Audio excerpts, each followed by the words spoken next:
This is our hard question segment where pastors have come together, and you know what we do is we take your questions. You send them in the emails or called in, and some of them are very hard questions, since we call the program Hard Questions. And pastors, I'm the moderator of this program, but you guys are really the hosts of the program, and on today's panel are Pastor J. Anthony Gilbert, pastor of Kingdom Restoration Christian Center on Mount Washington. And as one of the hosts, I am Chris Gibbs, pastor of Crossway Church in the Mars area. Don't take that too far. Pete Giacalone, Rainbow Temple Assembly of God Church in McKeesport, Pennsylvania. Larry Russell, Shepherd's Heart Ministry, Parker, Colorado.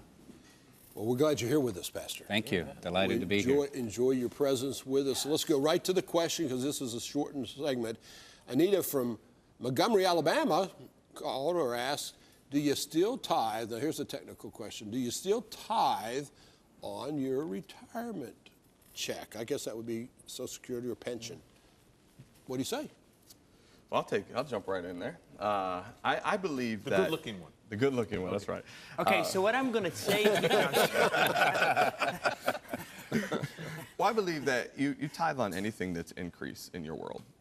So I think one of the things you have to kind of determine is that increase. You know, if it's just money that you put away and you've already tithed off of that money, then I wouldn't tithe again off of that money. But if it's money that, you know, you don't know for sure that if that's increase or not, then I would tithe off of that and I would give God the 10%.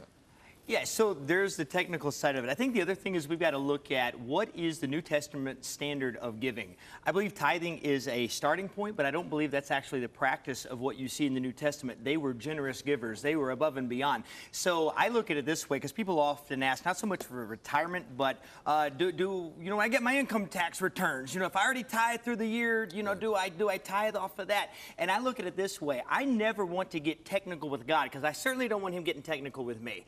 So I'm going to give above and beyond. I don't want to stay in a tithing mindset. I want to stay in a generous, hilarious giving mindset. That's good. That's real good. And you know, when anything that deals with money, I think when our attitude is, because God says in Malachi, and again, I'm not saying this as under the law, and Chris, I wholeheartedly agree with you.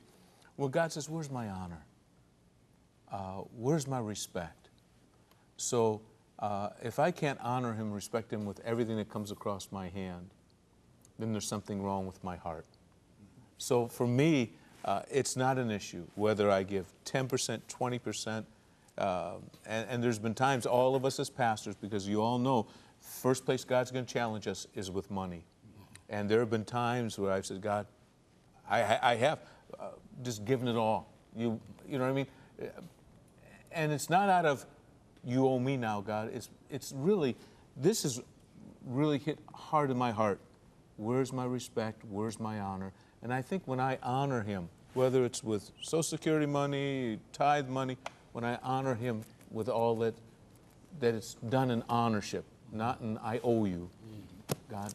Pastor. Fortunately, I haven't faced that yet, just because I'm not retired yet. But I hear implicit in this question almost, do I have to tithe on the retirement income?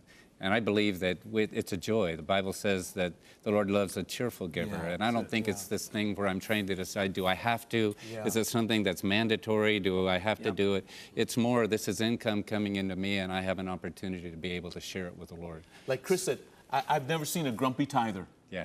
I've seen a lot of stingy, grumpy people, but I've never seen a grumpy tither. What we also got to look at is, let's not get into this idea of tithing 10 versus 90, because when you get down to it, there's nothing I have that's really mine anyway. It's all his. And so if I get in a tithing, a technical mindset, my motive might be wrong. And you know, in Proverbs, I think it's 16:2, it says, all the ways of a man are pure in his own eyes, but the Lord weighs the motives of the heart. And so the idea of weigh in the Hebrew is he puts your motives over here, he puts his truth over here, and he balances it out. And if it's too much of you and not enough him, then it's not right. And I think the issue for this person out of Alabama, by the way, good place to get some grits, is, you know, are you trusting God? Because if you're trusting the government, you're already wrong. If you trust in you, you're already wrong. But if you trust in Jesus, you are good to go. Somebody said one time, they said in the very beginning when you're a new believer that you were involved in subtractional giving. I'm giving it up and I don't have it anymore. And then you get to transitional giving, and that's where I'll give, but I want my name on the pew, or I want my name on, I want something back. And then we get to transformational giving, where all of it belongs to God. Real good. And that's You could probably, That's where we need to you be. could probably preach a sermon on that. I could do that. Yeah, I think you probably got 3 points or that. now would- we need a hymn and and an offering. Yeah, I'll take the offering you sing. I believe that's The all. address of Crossway Church will be on your screen. Why is it that finances are so sensitive to us? Why is it that it's such a touchy situation? I think over the years, the reason why is because people have seen so much hypocrisy. And especially when the Holy Wars took place back in the You were there, you saw that. well, not I'm talking about the 80s and 90s Oh, Holy Wars. the 80s and 90s. that was deemed the Holy War. Oh. And everyone suffered. Teen Challenge, all your I got suffered because of the ambulance of all that was going on in those days. So I think as a pastor, not only do we have to live that life, and there's nothing wrong with that, but bring integrity back in giving. Integrity, and in integrity, what we do with the money. I always like to ask the person this question. When you go to be with the Lord, what is going to be the size of your bank account, your heavenly account? Ooh, there you go. That's good. And they look at me like I'm like a little weird because they don't think about that they're going to have a kingdom account. But Jesus, he said that. Yeah. Don't store up riches on this earth, Send them out. but rather store them up in heaven. So that means we have a heavenly account. I think so. So with that heavenly account, when I say, how have you deposited? Now, it's not always dollars for dollars, it's life for life. Right. But we have a heavenly account. So my encouragement is to you, ask God what he wants you to do with the resources that he trusts you with. Now, those aren't just money. Those are talents and your time and all the things that you do in your world. What can you give to the Lord for your heavenly account? And you give it to God because you love him. That's right. It's really about loving the Lord. That's right. And he'll give you the wisdom. If you got a peace in your heart, do it. If you don't have a peace in your heart, don't do it. It's as simple as that. We want to hear your hard question.